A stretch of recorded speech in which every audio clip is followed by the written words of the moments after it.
I did my BA at Auckland University and decided I wanted to do journalism. So I knew the editor of the Auckland Star because I went to school with his daughter. So I went and applied for a job with him. No, I won't employ you. You're a woman, you'll leave and you want to have babies. And 2, you've got a degree and we'd have to pay you too much. Goodbye. So I thought, right, I'll go to the Herald. I convinced them to take me on. And after 2 years, I was, of the 9 that started, amongst them were mainly men, I was the only one left. So to me, what the editor of the Auckland Star said was complete nonsense. But anyway, I was a very green young woman from the country, even though I'd been to school in Auckland. We were on manual typewriters, telephones, and we were lucky if we did 2 stories a day. And of course, compared with today, where students or young people are doing 7, 8, 9, 10 by the sound of things, it was very cushy. I think because of my background, I was given fairly soft stories to do, or maybe also because I was a woman. I never did hard news. Only once do I ever remember being sent out to cover an aeroplane crash at Maraetai, and I was only a subsidiary. So, but I did do 6 months in the Magistrates Court, which is now the District Court. That's sitting in court every day, which you don't do anymore. I did 6 months as the TV reporter, which was good fun.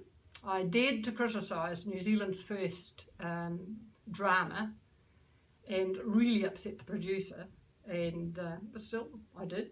It was terrible, but it was the first. And of course we're very thin-skinned in New Zealand, we don't like criticism.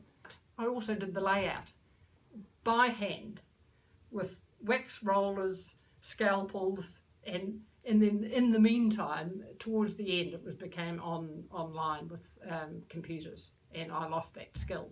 I'm absolutely horrified about what journalists have to do now. I mean, people have said, why don't you go back to journalism? I don't think I could do it. The stress must be horrific. And if you've got high ethical standards, I think you must find it really hard because you're having to compromise all the time with how you write.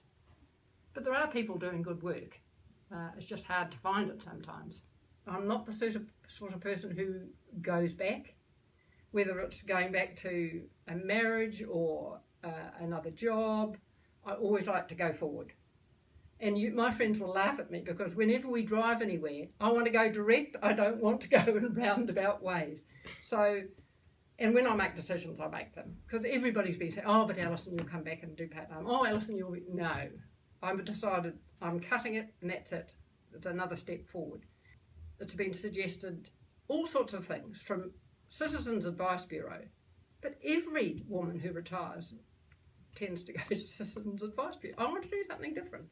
I could have another 20 or 30 years. What am I going to do in the next 20 years that's going to be meaningful, worthwhile and purposeful? I'm quite keen on another degree. I always keep teasing people, I haven't done an MPhil yet, how about that? And they all think I'm mad. But somebody suggested doing law. I must say I toyed with it briefly. I might think about a postdoc or something. Wow. Macrame,